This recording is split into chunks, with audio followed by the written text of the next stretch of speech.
Hey guys, Ben Pakulski here at the Mi40 headquarters, taking questions directly off the Mi40 Nation site. Hey Ben, I'm in the off season trying to add as much muscle as possible. What should my diet look like for maximum hypertrophy? Well, we know, let's look at basics, right? We know logically I need to be in a caloric excess pretty much all the time. So that's step one. Where do those calories come from can be completely dependent on where you are, who you are, what your body composition looks like right now, how your body responds to carbs versus fats. So it's hard for me to make a generalization. But step one, here's how I do a diet assessment. Step one is you got to hit your protein requirements. And you know if you're hitting your protein requirements if you're sore or not, in most cases, right? So we start with 1 gram per pound or about 2 grams per kilo. And that's kind of the baseline. And we say if that is seems adequate for recovery and I'm actually making progress, just keep it there. If you're not, you could bump it up as high as 1.2, 1.5 grams per pound. That's high, but still no negative effects. From there, we look at, well, how many carbohydrates do I need to recover? So I don't want to be taking in some massive amount of carbohydrates unnecessarily all the time because it's going to be pro-inflammatory, regardless of where they're coming from. It doesn't matter if they come from potatoes or Pop-Tarts, they're still going to be pro-inflammatory if I'm taking too many and my body's not using it. So how much do I need? How much can I get by on and fuel awesome workouts? So start at a number that's around 1 gram per pound. And so for me, I'm 290, 300 pounds. I need 300 grams of carbs a day baseline and see how my performance is. If my performance stinks, we'll take a little bit more. If I feel like I'm not recovering fast enough, take a little bit more. It also depends on your workout frequency. If you're training a body part 2-3 times a week, you need to take in a little bit more. Sometimes if you're only training a body part once a week, you could probably take in a little bit lower carbohydrates knowing that your body's going to recover. So start at 1 gram per pound and work down or up from there according to what you see as a response. So if you see that I'm getting fat from 1 gram per pound, well, maybe you're taking in too much. If you're not growing enough or your recovery isn't fast enough or you don't have the energy or the pumps in your workout, put it up from there.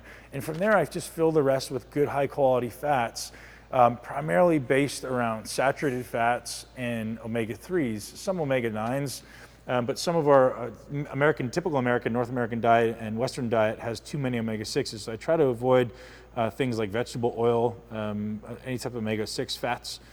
Primary sources of omega-3s are going to be freshly ground flax, fish oil, grass-fed meats.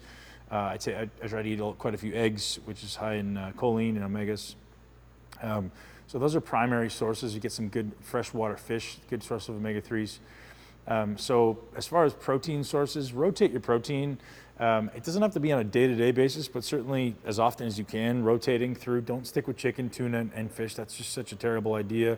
Try to get through as many things as possible. So here in the gym, I eat elk, I eat venison, I eat bison, I eat beef, obviously chicken, turkey, as many different types of fish as I can, and just trying to get whatever I can have access to, depending where in the world I am or what I can get at that particular time.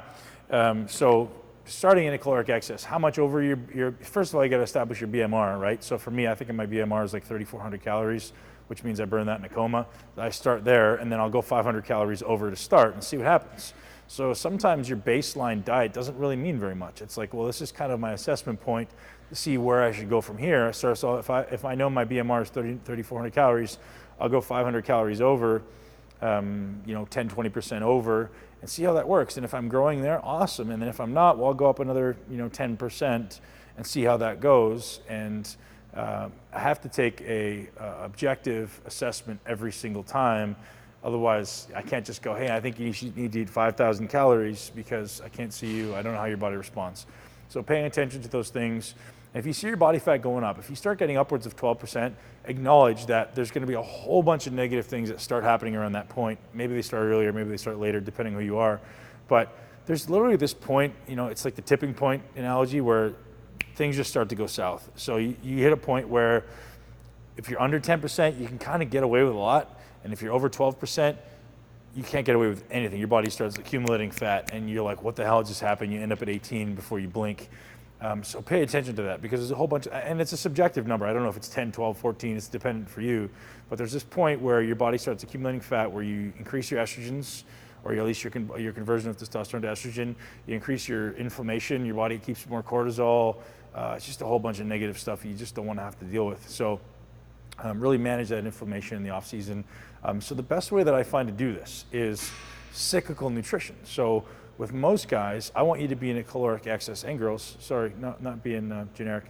I want you to be in a caloric excess at least 80% of the time. But as soon as you start to see your body fat creep up, I want you to do what we call a reset phase. So it may require you to be in a growth phase for 5, 7, 10, 14 days before we see any accumulation of body fat, because it sometimes takes that long to really accumulate that much glycogen in your muscles, depending who you are. Some people take days, especially if you're training hard, to really fill out your glycogen. Once you find your body started to store fat, then we're gonna do a reset phase, pulling you back into a caloric deficit, a small caloric deficit, 500 calories, 10, 15, 20%, depending who you are, below your BMR, for a short phase. And for most people, it's somewhere between 3 to 5 days.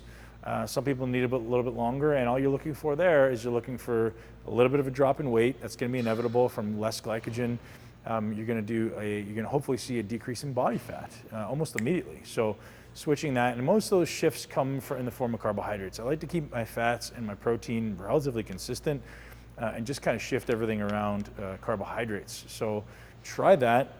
It seems to be it is really effective. If your goal is fat loss, you want to do the exact opposite. We'll do that in a separate video, but you want to do the exact opposite, where you're spending more time in below basal metabolic rate phase. But don't do that for too long, because your metabolism is shut down, and then you got to do reset phases in the high calorie phase. So there you have it, guys. Hopefully that's helpful. I get tons of questions on the Mi40 Nation site. I'm in there answering every single day. If you want to reach me on my Facebook, Instagram, all that stuff, I'm there daily, as often as I can, without wanting to shoot myself in the head from all that BS going on there. But I hope that helps, and please send any questions you have to the Mi40 Nation site. Deepak out.